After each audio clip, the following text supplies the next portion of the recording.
कल शाम को बहुत ही दुखद एक खबर जो है वो सबके सामने आई। वो खबर इस प्रकार थी कि बाबा बर्फानी के दर्शन के लिए गए हुए तमाम यात्री जो भवन में मौजूद थे, जो उस पवित्र गुफा में मौजूद थे, तकरीबन शाम 5:30 बजे वहां पर बादल फटने की घटना होती है, जो पवित्र गुफा से 2 किलोमीटर की दूरी पर होती है। और पानी इस तरह से उसका बहाव होता है कि वो एक सैलाब का रूप ले लेता है, जिसमें तकरीबन ये कहा जा रहा है कि 40 से अधिक श्रद्धालु जो है वो बह जाते हैं। और अभी तक का जो आंकड़ा है, और कुछ श्रद्धालुओं की मृत्यु भी हो जाती है। हालांकि उसी समय जो है एनडीआरएफ की टीमें जो है वो हरकत में आती हैं, जम्मू कश्मीर पुलिस हरकत में आती है, भारतीय सेना हरकत में आती है और पूरी तरह से उनको सुरक्षा प्रदान करने की कोशिश जो है वो की जाती है। फिलहाल अभी के हालात क्या है उससे आपको अवगत करवाएंगे, क्योंकि आज सुबह ही एक जत्था जो है वो रवाना कर दिया गया है। लेकिन अभी प्रशासन की तरफ से ये जानकारी दी गई है कि मूलतः अभी की जो स्थिति इस प्रकार है कि बारिश जो है वो रुक नहीं रही है। और हालांकि भूस्खलन की घटना तो नहीं हुई, लेकिन बारिश न रुकने के कारण राहत व बचाव कार्य में थोड़ी सी जो परेशानी जो है वो एनडीआरएफ की टीमों को, माउंटेन रिस्पांस टीम को जो है वो देखने को मिल रही है। और आज सुबह की अगर हम बात करें तो पहलगाम और बालटाल तक जो है वहां तक जो जत्था है वो रवाना कर दिया है। लेकिन अगले आदेश तक ये कहा गया है कि यात्रा जो है फिलहाल रोकी जाएगी, क्योंकि अभी तक का आंकड़ा ये है कि 16 लोगों की मृत्यु हो गई है इस सैलाब में। और साथ ही साथ 40 से अधिक जो लोग हैं, जो श्रद्धालु हैं, जो वहां पर बाबा बर्फानी के दर्शन कर बिल्कुल लौट ही रहे थे। और शाम 6:30 बजे आरती होनी थी, तो कुछ और लोगों को ऊपर की तरफ जाना था, तो वो लोग जो है अभी लापता जो है वो बताए जा रहे हैं। हालांकि आपको हम बता दें, चाहे भारतीय सेना हो, एनडीआरएफ की टीमों हो, एसडीआरएफ की टीमों हो, लगातार जो है वो राहत व बचाव कार्य में जुटी है। डॉग स्क्वाड जो है वहां पर मौजूद है ताकि जिंदगी को तलाश सके। जन सैलाब अगर हम कहें उमड़ा था इस बार जो है श्रद्धालु काफी बड़ी संख्या में पहुंच रहे थे और आंकड़ा जो था वो रिकॉर्ड तोड़ कहा जा रहा था जम्मू कश्मीर के प्रशासन की तरफ से, क्योंकि 2 साल तक जो है अमरनाथ यात्रा जो है वो नहीं हो पाई थी। बाबा के जो तमाम भक्त थे, श्रद्धालु थे, वो इंतजार कर रहे थे आखिरकार कब मंजूरी मिलेगी, कोरोना काल की समाप्ति होगी। तो एक तरह से अगर हम कहें आस्था का बहुत बड़ा केंद्र जो है अमरनाथ की गुफा को भी माना जाता है। तो वहां पर अगर हम कहें अभी तक का जो आंकड़ा ये बता रहा है कि 16 लोगों की जो है वो मृत्यु हो गई है, 40 लोग जो हैं अभी भी वहां पर लापता हुए हैं। और अभी तक अगर हम कहें लैंडस्लाइड या फिर हम कहें भूस्खलन की कोई घटना जो है वो नहीं हुई है। लेकिन राहत व बचाव कार्य में थोड़ी सी परेशानी हो रही है, क्योंकि बारिश जो है वो रुक नहीं रही है और इससे जो है राहत बचाव कार्य में परेशानी होते हुए अभी जिंदगी की तलाश जो है उसको और तेज किया जा रहा है।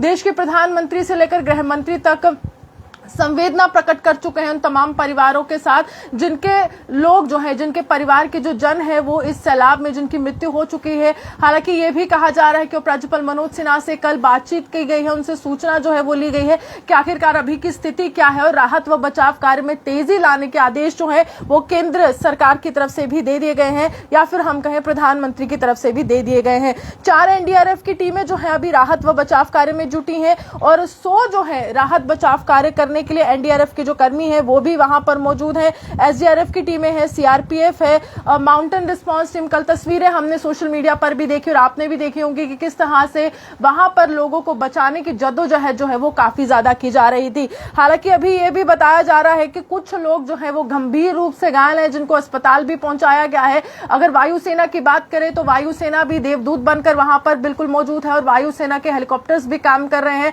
राहत व बचाव कार्य में लगातार जो है वो तेजी लाई जा रही है, लेकिन कहीं ना कहीं जो बारिश है वो थम नहीं रही है। इसके बाद जो है खलल पड़ती हुई नजर आ रही है। और इसी के साथ साथ कल शाम होते हुए प्रशासन की तरफ से कुछ इमरजेंसी नंबर्स जो है वो भी फ्लैश कर दिए गए थे, जिसके माध्यम से अगर आपका परिवार का कोई शख्स जो है वो बाबा अमरनाथ की गुफा के वहां मौजूद है, अगर वो बिल्कुल दर्शन कर लौट रहा था और आपका उससे संपर्क अभी नहीं हो पा रहा है, तो कुछ इमरजेंसी नंबर्स हैं जो मैं आपके सामने रखना चाहूंगी। वो इमरजेंसी नंबर्स इस प्रकार हैं कि एनडीआरएफ की जो टीमें हैं उनके नंबर्स जो है यहाँ पर दिए गए हैं। एनडीआरएफ को आप संपर्क कर सकते हैं। नंबर इस प्रकार है 011-234-38252। दूसरा नंबर है 011-234-38253। उसके बाद कश्मीर डिवीजन का जो हेल्पलाइन नंबर है 0194-2496-240। श्राइन बोर्ड का, अमरनाथ श्राइन बोर्ड का जो हेल्पलाइन नंबर है 019423133149, ये तमाम नंबर्स जो है कल हेल्पलाइन नंबर्स के तौर पर जो है वो जारी कर दिए गए हैं। और अभी की स्थिति इस प्रकार है कि चाहे डिविजनल कमिश्नर हो, चाहे आईजीपी कश्मीर हो, वो भी मौके पर पहुंच चुके हैं, निरीक्षण कर रहे हैं आखिरकार किस प्रकार की स्थिति रही होगी, किस प्रकार का राहत व बचाव कार्य जो है वो अभी चल रहा है और कितनी तेजी जो है लाई जा सकती है और किस तरह से लोगों को ज्यादा से ज्यादा जो है वो मदद जो है वो पहुंचाई जा सकती है। बहुत दुखद घटना कल देखने को मिली और जिस तरह से इस बार जो है उत्साह था बाबा बर्फानी के भक्तों में कि देखिए हम यात्रा करेंगे, हम वो सौभाग्य की प्राप्ति करेंगे। और तमाम जब हमने श्रद्धालुओं से भी बात की, उन्होंने कहा कि देखिए हमें जो है कोई डर नहीं है इस समय। अगर हम कहें सुरक्षा के लिहाज से भी ये यात्रा जो है काफी ज्यादा संजीदा उसको देखा जा रहा था, लेकिन लोगों को उस प्रकार का कोई डर नहीं सता रहा था। हर एक व्यक्ति यही कह रहा था कि हम बाबा बर्फानी के दर्शन करने जा रहे हैं और बाबा ने हमें बुलाया है। लेकिन कल जिस तरह से एक सैलाब आता है और उस पानी में तमाम लोग बहकर जो है वो चले जाते हैं, तो उसके बाद बहुत से सवाल जो है वो भी उठाए जा रहे हैं। और साथ ही साथ अगर हम कहें तो ये जो बादल फटने की घटना है, इसके बाद जो है प्रश्न तो उठाए जा रहे हैं, लेकिन लोग जो हैं अभी काफी ज्यादा परेशान हैं। लोग ये कह रहे हैं कि देखिए जो भी व्यक्ति इस समय जीवित बचा है, क्योंकि वो एक ऐसा दुर्गम रास्ता है जहां पर पहुंचना जो है वो काफी ज्यादा मुश्किल रहता है। और उसके बाद जब बादल फट जाता है तो पानी की मात्रा इस प्रकार हो जाती है कि वो एक सैलाब का रूप ले लेता है और जब वो सैलाब किसी भी व्यक्ति को अपने साथ बहा कर ले जाता है तो राहत व बचाव कार्य में काफी ज्यादा परेशानी जो है हो सकती है।